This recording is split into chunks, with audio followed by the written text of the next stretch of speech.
할렐루야. 하나님의 은혜 가운데에 몽골 선교여행 나무 심기 잘 은혜 가운데 마치고 돌아왔습니다. 여러분의 기도 사랑에 감사를 드립니다. 오늘 특별히 평신도 주일을 맞이하여 함께 예배드리는 선택받은 하나님의 백성 여러분 모두를 주님의 이름으로 사랑하고 주님의 이름으로 축복합니다. 오늘은 성령 강림의 두 번째 주일이자 1979년 기독교 대한감리회가 제정한 평신도 주일입니다. 과거 교회사 안에서 이런 평신도들이 지니고 있는 어떠한 위치와 책임에 대한 문헌들이 가끔 이렇게 발표되기는 했지만 어떤 신학적인 중요성, 또 의미에 관심을 이제 가지고 심도 있게 다룬 적은 거의 없습니다. 하지만 오늘 우리가 신앙생활하면서 이 평신도들이 생각해야 될 부분은 이 평신도의 위치와 그리고 사명이 무엇인가를 분명히 알고 신앙생활해야 하는 것은 아주 중요하지가 않을 수가 없는 것입니다. 우선은 우리의 영적 성숙을 위해서 그렇고요. 다음은 사명을 바로 감당하기 위해서 바로 평신도의 위치와 또 신분 사명을 분명히 우리가 알아야 할 필요가 있습니다. 그런 의미에서 이 평신도라는 레이라는 이러한 단어는 그리스어 라이코스에서 이렇게 유래가 되어졌는데요. 라틴어로는 이제 이 라이쿠스라 이렇게 번역이 됩니다. 거의 라틴어는 지금 로마 천주교에서 사용하고 있는 그런 용어들이지요. 그래서 이제 신구약 성경에 이제 이 백성을 이야기할 때에 그 단어가 라오스인데요. 그 의미는 어떤 의미를 가지고 있냐면은 선택된 하나님의 백성. 그게 평신도라는 의미를 가지고 있는 겁니다. 혹여나 여러분들이 오해를 하면 안 됩니다. 어떤 분은 목회자, 평신도 하니까 어떤 신분의 차이를 드러내려고 목회자의 신분은 좀 위대하고 큰 것처럼 나타내려고 이 평신도라는 이런 단어를 사용하는 것인가? 절대 그렇지가 않습니다. 어떤 계급의 신분의 이러한 차이, 이러한 의미가 아니라 평신도라는 이 단어는 선택받은 하나님의 백성, 이것이 아주 중요한 의미를 담고 있다는 사실이죠. 그런 의미에서 여러분 한번 이렇게 고백합시다. 나는 선택된 하나님의 백성이다. 믿습니까? 그럼 이처럼 선택된 하나님의 백성들이 신앙생활을 어떻게 이루어가야 될까? 내가 정말 선택받은 사람이라면 내 삶을 어떻게, 신앙생활을 어떻게 이루어가야 될 것인가? 오늘 평신도 주일을 맞이해서 평신도가 누구인지, 그리고 얼마나 귀한 존재인지, 그리고 그 사명이 무엇인지 이렇게 좀 우리가 함께 살펴보면서 은혜를 좀 받고 싶습니다. 먼저 첫 번째 드리고 싶은 말씀은 평신도는 누구냐라고 했을 때에 구원받은 하나님의 누구다? 백성이다. 자, 베드로전서 2장 10절을 우리 함께 읽습니다. 시작. 너희가 전에는 백성이 아니더니 이제는 하나님의 백성이요. 전에는 긍휼을 얻지 못하더니 이제는 긍휼을 얻은 자니라. 베드로는 이 고백을 하고 있어요. 그런데 이 고백이 어디서 나냐면 호세아 2장 23절을 생각나게 합니다. 다시 한번 호세아 2장 23절 읽습니다. 시작. 내가 나를 위하여 그를 이 땅에 심고 긍휼히 여김을 받지 못하였던 자를 긍휼히 여기며 내 백성이 아니었던 자에게 향하여 이르기를 너는 내 백성이라 하리니 그들은 이르기를 주는 내 하나님이시라 하리라 하시니라. 아멘. 우리는 하나님의 백성이에요. 오늘 하나님이 이처럼 그의 백성을 긍휼히 여기시고 여러분 백성으로 삼아주신 이유, 이것은 오직 전적인 하나님의 은혜입니다. 오늘 여러분과 저가 어떠한 자격이 있어서 하나님의 백성이라 칭함을 받는 것이 결코 아니에요. 우리는 죄값으로 죽을 수밖에 없는 모두 죄인들입니다. 우리가 이 죄를 면하기 위해서 어떠한 돈을 지불하고 면죄부를 사면 우리의 죄가 사해진다? 그럼 얼마나 좋겠어요. 그런데 그렇지 못합니다. 왜냐하면 이 세상에 아무리 문제 없는 존경받는 착한 사람이라 할지라도 여러분, 그도 역시 죄인에 불과합니다. 그래서 성경은 의인은 없나니 한 사람도 없도다. 죄의 삭은 사망이라고 했습니다. 우리 모두는 죽을 수밖에 없는 죄인들입니다. 그런데 이러한 우리를 우리 예수님이 핏값을 치르시고 우리를 사셔서 하나님의 자녀 백성으로 삼아 주신 줄 믿습니다. 예수님의 십자가에서 찔리고 매맞으시고 피 흘리심에 그 값을 치루어 주었기에 우리는 예수님의 그러한 은혜로 보혈로 구원받은 하나님의 자녀가 된 것이죠. 이 모든 것은 어디까지나 오직 하나님의 전적인 은혜입니다. 그래서 하나님의 백성 된 것도 하나님의 은혜예요. 102가지라는 우리의 마음을 다스리는 102가지 이야기라고 하는 책이 있는데요. 여기에는 이러한 이야기 한 가지가 담겨 있습니다. 옛날 로크리안스라는 나라에 자록 가크라는 왕이 있었어요. 근데 그 당시에 이 로크리안스라는 나라 사회가 얼마나 이 풍기가 문란한지 음란한 이 일들이 아주 사회에 만연이 돼 있어가지고 이 왕 임금으로서 이걸 어떻게 하면 해결할 수 있을까 고민을 하고 생각하다가 결단을 내렸어요. 이 음욕이 이렇게 성에 문란한 것은 이놈은 보는 눈이 문제가 되니까 그 일을 행한 자는 두 눈을 다 빼리라 하고 임금이 칙령을 내려버렸어요. 전국 방방곡곡에 다 명을 내렸습니다. 그런데 참 불행하게도 제일 첫 번째 여러분들 이 명령을 거역하고 음란한 이제 일을 행한 한 사람이 이제 나타났는데 그게 누구냐 하면 바로 자기 아들이었어요. 임금의 아들이었어요. 여러분은 어떻게 하시렵니까? 내가 왕이요 임금이요. 근데 하필이면 제일 먼저 붙들려서 온 놈이 내 아들이면 여러분들 어떻게 두 눈을 뺄래요? 어떻게 할래요? 이제 법정에 집행을 하게 됩니다. 집행관이 일을 어찌해야 되나 고민하다 임금의 눈치도 보면서 이제 그 집행할 수밖에 없어서 칼을 들고 이 임금의 아들의 눈 하나를 빼버렸어요. 피리 줄줄 흐릅니다. 땅까지 떨어집니다. 이제 두 번째 눈을 빼야 합니다. 칼을 들고 두 번째 눈을 빼려는 순간 임금이 스탑했어요. 그만해라. 멈추었던 집행관이 임금을 바라볼 때에 내 아들의 그 남은 하나의 눈을 빼지 말고 나의 한쪽 눈을 빼어라. 집행관이 행할 수가 없는 거예요. 임금의 눈을 뺄 수가 없습니다. 왕이여 임금이여 내 눈을 빼겠나이다. 아니다. 나의 눈을 빼야 하느니라.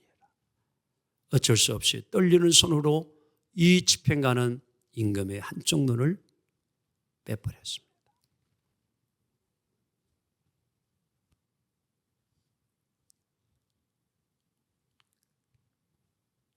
이 일이 있고 난 이후에 이 나라는 여러분 이제 백성은 물러나고 모든 사람이 잘 국법을 지키게 되어져서 나라는 안정을 이루게 되어지고 평안한 나라가 이루어질 수 있었다는 하나의 이야기입니다.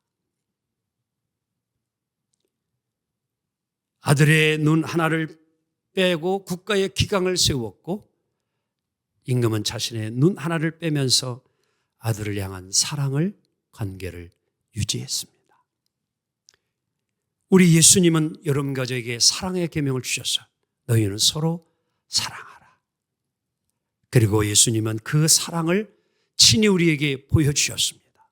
그게 바로 십자가 그 사랑입니다. 이렇게 사랑하라는 것이죠.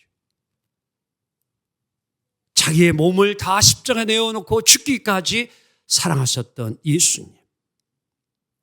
이 세상을 향한 아버지 하나님의 그 사랑, 이것이 하나님의 은혜입니다. 오늘 여러분 가족 하나님의 백성이 된 것은 그냥 된 것이 아니라 핏값을 치르고 우리를 사주셨기에 우리는 이 하나님의 백성 평신도라는 신분을 우리는 얻게 된 줄 믿습니다. 우리는 모두가 다 빚진 자예요. 그리스도의 빚을 진 자예요. 우리는 최선을 다하여 주님을 섬기는 우리의 삶이 이루어지기를 정말 주님의 이름으로 간절히 소망합니다. 평신도는 그러한 중요한 이름을 가진 거예요. 또한 두 번째 평신도는요, 고귀한 하나님의 보배라는 의미를 담고 있어요. 옆 사람에서 그대는 하나님의 고귀한 보배입니다. 그래 봐요. 아멘. 베드로전서 2장 9절 함께 읽어봅니다. 시작. 그러나 택하신 족속이요 왕 같은 제사장들이요 거룩한 나라요 그의 소유된 백성이니. 아멘. 오늘 이 말씀 속에서는 하나님이 우리를 향한 하나님의 그 뜻, 긍휼히 여기는 마음, 사랑하는 마음이 이 속에 다 고스란히 담겨 있어요. 베드로는 왜 이 글을 오늘 베드로전서 2장 9절에서 여러분 쓰고 있느냐면요, 출애굽기 19장 6절에 있는 말씀을 베드로는 알고 있는 거예요.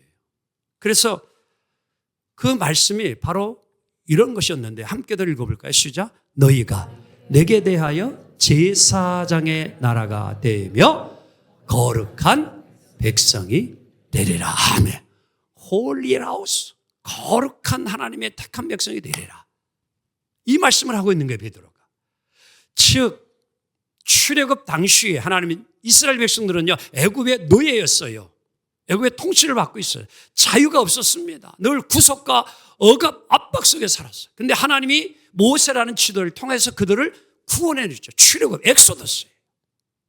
그리고 그들을 이끌어서 이제 2달 만에 여러분 이제 시내산 그곳에 이스라엘 백성들을 다 모아놓고 하나님이 그들에게 약속하는 거예요. 뭐라고요? 이제 너희들은 제사장의 나라가 되며, 아멘. 모든 세계의 나라 민족 가운데 너희들이 제사장, 모든 나라의 백성들을 하나님 나라로 연결시키고 이끌어주는 제사장의 나라 이스라엘 너희들이 되리라. 아멘. 그리고 너희들은 거룩한 백성이 되리라. 바로 그 말씀이에요. 위대한 하나님의 약속입니다.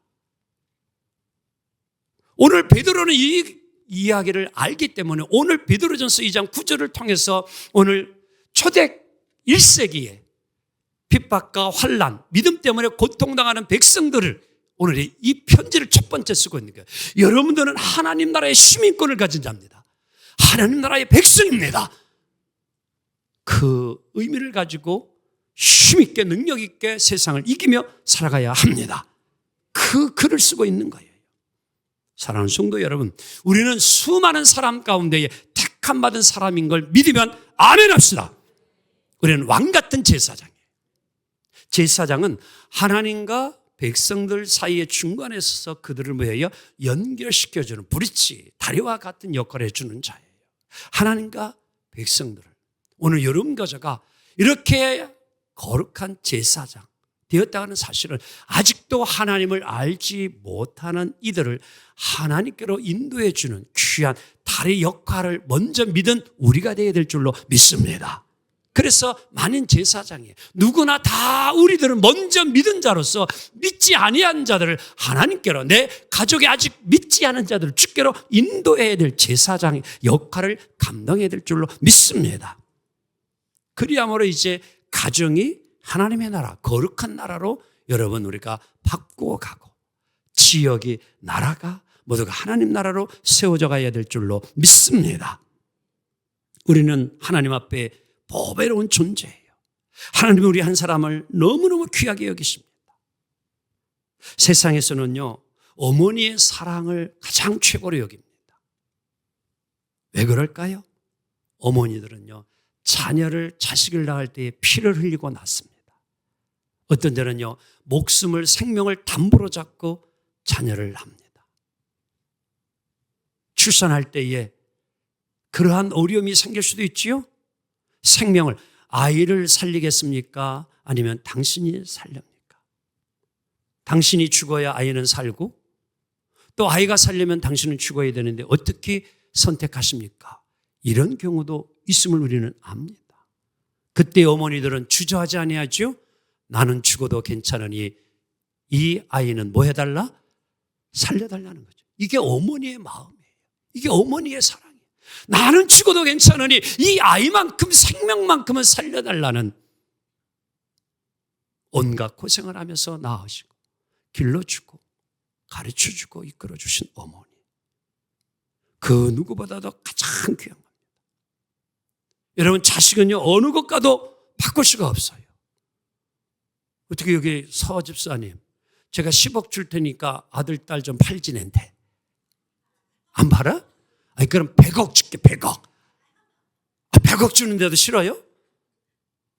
여러분, 우리 큰 돈이라도 자식의 생명감은 바꿀 수가 없어요. 무엇과도 바꿀 수 없는 거예요. 그렇게 소중한. 하나님은요, 여러분 가정을 그렇게 아끼고, 그렇게 사랑하고, 그렇게 보배롭게 여겨주는 존재임을 믿습니다. 하나님 그런 분이에요. 혹이나 좀 마음 아플 적이 있지만 낳은 자녀를 버리는 부모도 혹 있긴 있어요, 이 세상에는. 그렇죠? 그래서 고아원을 보내는 그런 부모도 있어요. 그런데요, 하나님은요, 절대 우리를 고아처럼 두지 아니하겠다고 약속함을 믿습니다. 변치 않으시고 끝까지 책임져 주시고 우리를 자녀 삼아 주시고 이끌어 주실 하나님, 그 하나님 버리지 맙시다. 끝까지 주님 붙잡읍시다. 하나님은 우리를 자녀 삼아 주셨어요. 보배로운 존재로 택하여 주셨어요. 늘 감사하며 삽시다. 늘 찬성하며 삽시다. 날 불러주시니,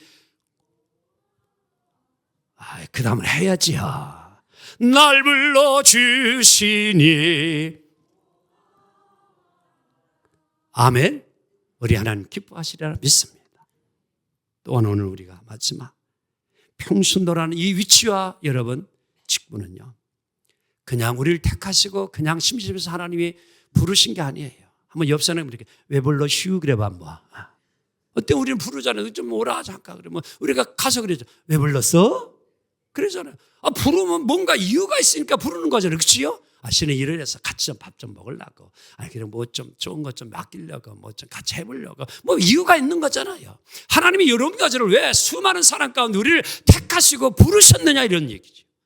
그것은요, 하나님 우리에게 일할 수 있는 일을 맡겨주기 위해서. 그게 사명이에요. 다 같이 사명. 자, 베드로전서 2장 9절 하반절을 그런 의미에서 읽어봅시다. 시작. 어두운 데서 불러내어 그의 기이한 빛에 들어가게 하신 자의 아름다운 덕을 선포하게 하려 하심이라. 아멘. 하나님의 뜻, 하나님의 마음을 많은 사람들에게 선포하라, 선전하라, 광고하라, 홍보하라. 그래서 우리를 부르셨대요. 자, 그럼 그런 의미에서 한번 연습해 봅니다. 옆 사람에게 예수 믿지 않는 사람이라 생각하고 하나님을 홍보하고 광고하고 자랑해 보기 시작합니다. 세 가지만 시작. 우리 하나님은 시작. 아니, 우리 하나님이 오늘 여름가절을 부른 이유는요, 하나님은 잘해. 자, 그게 어려워요. 그럼 남편 자랑해 봅시다. 시작. 자랑할 게 하나도 없네. 우리 그럼 여보를, 아내를 자랑해 봅니다. 우리 아내는 시작. 저 이제 자랑을 해봤어야지. 여러분 좀. 우리 하나님도 오늘 우리에게 이야기해 주는 거예요. 왜 우리를 불렀냐면 하나님 좀 자랑하래요. 하나님 좀 홍보하래요. 하나님 좀 광고하래요. 무엇을? 아름다운 덕을 선포하게 하려 하림이라. 하나님이 어떠한 분임을, 하나님이 어떤 좋은 분임을, 내가 만난 하나님, 내가 경험한 하나님, 이 하나님을 좀 자랑하라는 거예요. 선포하고 광고하라는 거예요. 그래야 듣는 이가 아이고야 그렇게 좋으신 하나님이요. 아이고, 옆 사람에서 진작 알려주지. 시작. 그 얘기예요. 어려운 거 하나도 아니에요. 오늘요. 어디에서? 오늘 여러분과 살고 있는 자리에서. 그것이 학교가 되어야 됩니다. 그것이 마을이 되어야 합니다. 그것이 회사가 되어야 합니다. 하나님 우리에게 그 일을 맡겨주신 거예요. 우리의 삶의 자리에서 하나님이 어떤 분인 것을 너희가 보여주라는 거예요. 증거해 주려는 거예요. 간증을 하는 거예요. 나를 이처럼 하나님이 택하여 주시고 사랑해 주셨고 함께 해 주셨고 인도해 주셨고 축복해 주신 그 사랑. 아멘. 왜? 하나님 손전하라고. 그래서 오늘도 요한복음 17장 18절 이렇게 예수님 말씀하고 있어요. 시작. 아버지께서 나를 세상에 보내신 것 같이 나도 저희를 세상에 보내었고. 아멘. 오늘도 우리 예수님 말씀이에요. 내가 너희를 세상으로 보내느니라. 아멘. 우리는 하나님의 마음을 알아야 돼요. 하나님은요, 세상을 이처럼 미워하사 어떻게 잘하시네. 하나님은 세상을 이처럼 사랑하사 독생자도 뭐 했어요? 그 정도로 사랑했다는 거예요. 하나님이 세상을 미워하지 않습니다. 하나님은 세상을 너무너무 사랑해요. 오늘 우리가 살고 있는 이 세상을 하나님은 사랑하기 때문에 예수 아들까지도 보내주셔서 이 세상을 하나님 나라로 만들기 위하여 하나님은 아들 예수를 이 땅에 보내주셨어요. 그러면서 오늘도 우리 예수님은 우리에게도 부탁하는 거예요. 제자들에게 부탁하는 거예요. 나도 여러분들을 세상에 보내노라. 여러분, 세상은 악한 것이 아니에요. 세상은 마귀 사탄이 지배하도록 두어서는 안 됩니다. 오늘 우리는 하나님의 마음을 가지고 하나님의 나라를 이루어 가야 돼요. 그러려면 오늘 여러분과 제가 잊지 말아야 될 것은 하나님의 나를 불러주셨구나. 나는 선택받은 백성이다. 바로 선택받은 백성으로서 하나님의 이 일을 내가 이 땅에서 보여주어야 되겠구나. 그것이 나타나야 돼요.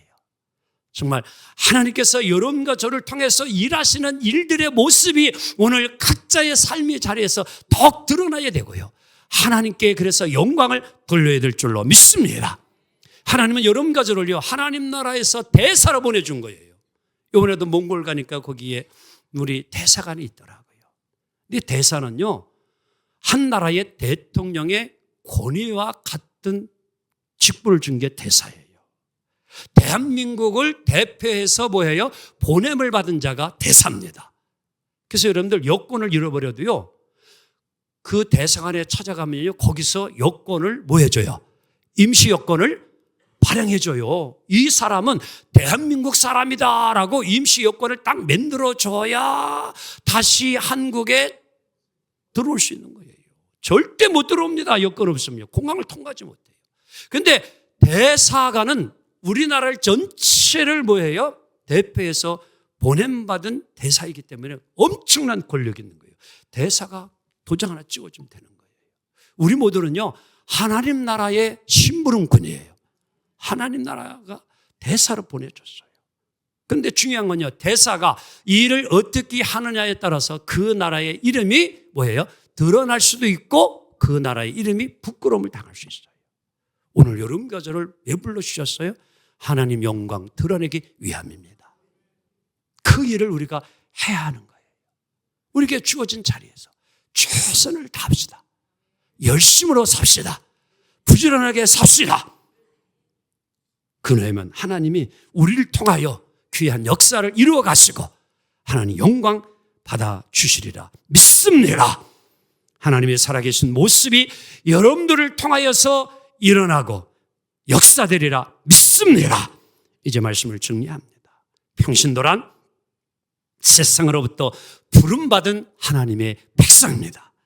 성도는 세상에 속하였지만 세상에 속하여 세상의 악한 것에 지배되고 사는 자가 아니라 우리는 구별된 자로서 빛의 사명을 가지고 드러남으로 많은 어두움을 물리치고 빛의 소금의 사명을 감당하며 사는 존재가 우리 그리스도인 평신도임을 믿습니다.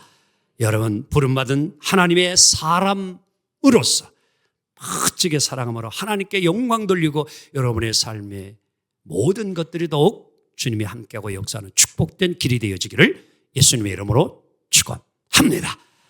기도합니다. 주님 감사합니다.